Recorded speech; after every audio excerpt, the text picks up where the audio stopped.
Another work email? Let me ask you a question. Aren't you punched out currently? Why are you answering these unnecessary work emails? Are you always available for your employer whenever they request? Let's talk about it. Let's talk about this topic, because this topic should be spoken about much more in this society. And sure, there are plenty of jobs that require you to be available almost 24/7, especially a lot of these remote jobs. But let's talk about the jobs that don't require you to be available 24/7, but they still try to get you to be always available. Don't get it twisted. A lot of these employers, especially when they need something and it's after hours, they will try to contact you and they will try to get away with it. But let's talk about it. Stay tuned to the end so we can start talking about some solutions to this. But let's talk about it.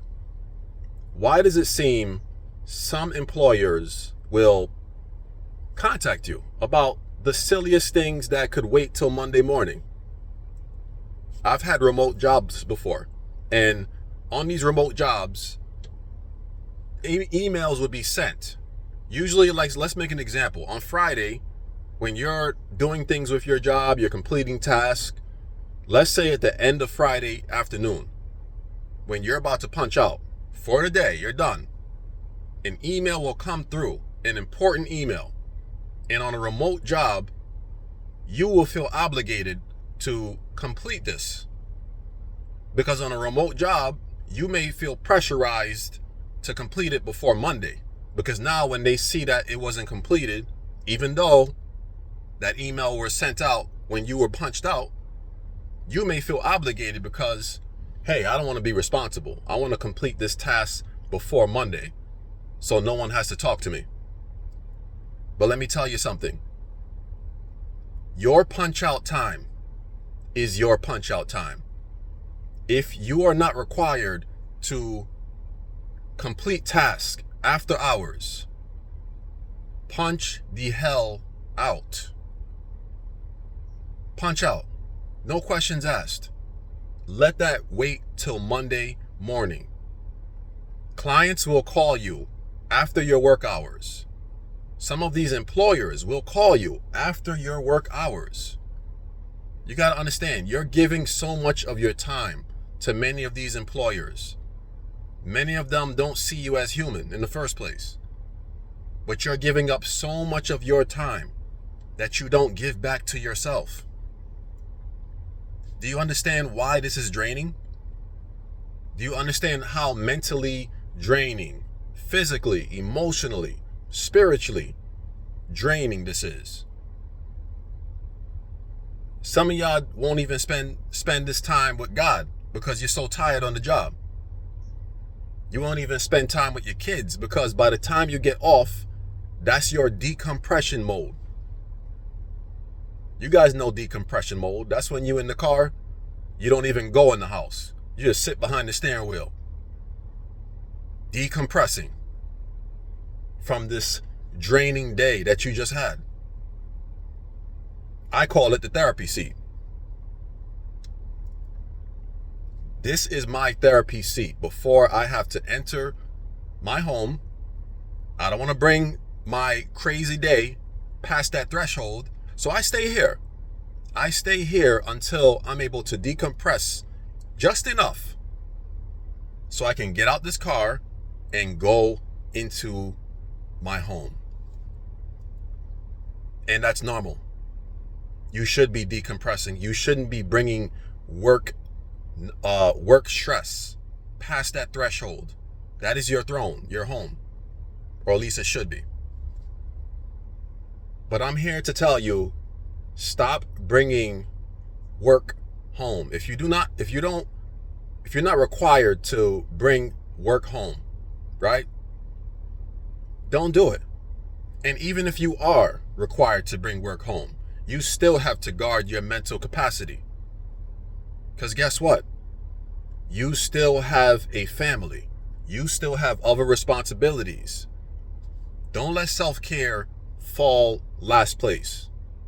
Did you guys hear me? I'm going to say it again. This is a marathon called life. And you can't let self-care get the baton last. Self-care should be at the front of that line. So when that gun goes off, you're able to sprint as fast as you can. Self-care, that is.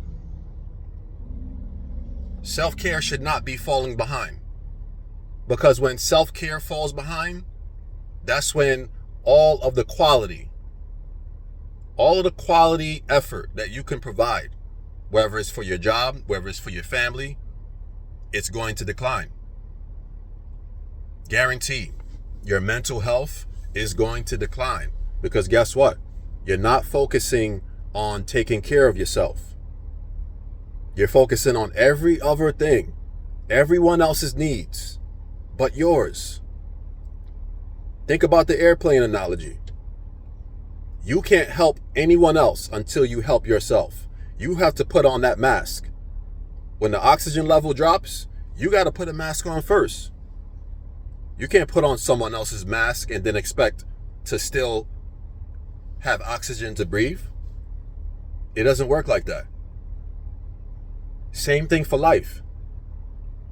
Why do you think you need to help yourself before you can help others?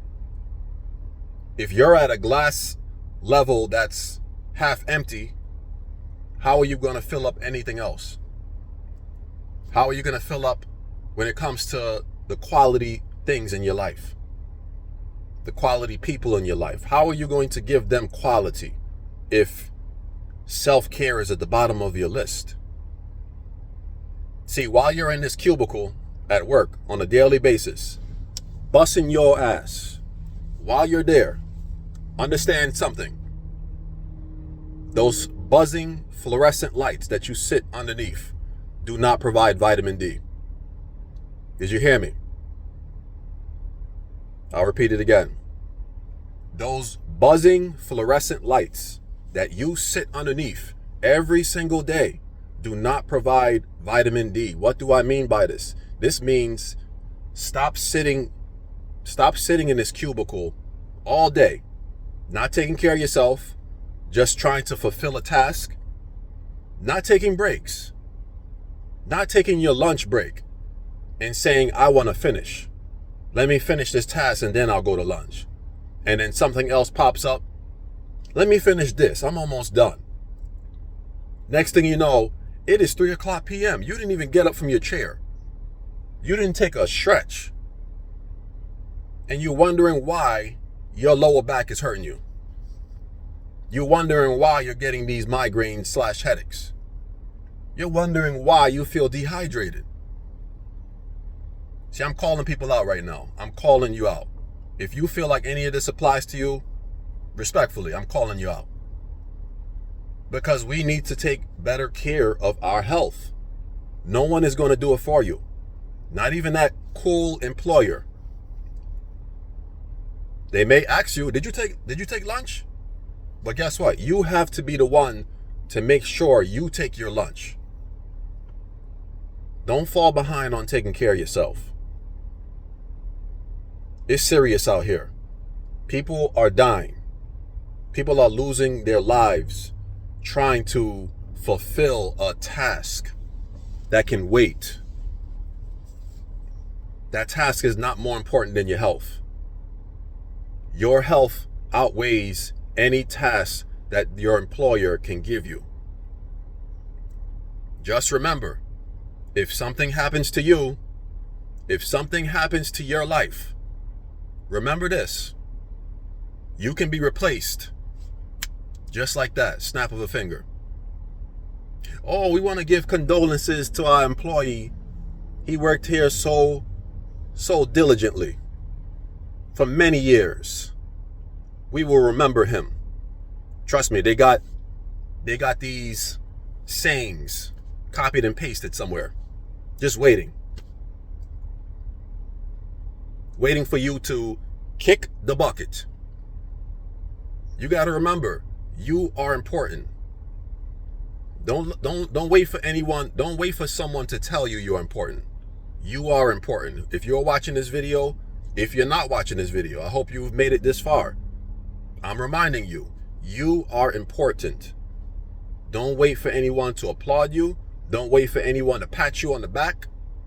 No one should be patting you on the head because you're not an attaboy. You are important. Treat yourself like you are important. Get up from that seat that you sit within that cubicle.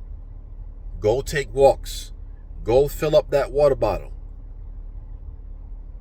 Take breaks, frequent breaks if you have to. Your legs will get cramped sitting in that cubicle.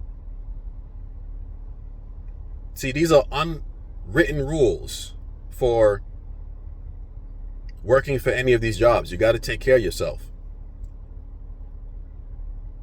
The world is asking so much more of employees these days. You got to understand that. Whether you're working remote, whether you're working in person, they're asking more. They're asking for more hours from us. We're already giving them the most. And guess what's happening with your paycheck? Is it increasing? This is another eye-opening statement. Is your paycheck increasing with all of this workload that they keep dumping onto your desk? Even if it was increasing, you have to make sure you're taking care of yourself, because they will not give you reminders for self-care. Some jobs are becoming more privy to it and they're focusing on some mental health aspects. Some jobs.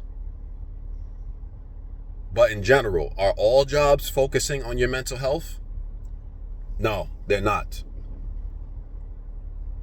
So I'm just coming on here to give you guys a reminder. Love on yourself. Don't wait for someone to love upon you. Trust me. Love on yourself. Even when you get home and your spouse is there and you expecting your spouse to love upon you, it may not happen, and it's okay. Love on yourself. Love on yourself. That's where the quality comes from first. Till next time, guys, I hope you guys have a blessed Friday, and I will see you guys next time. Peace.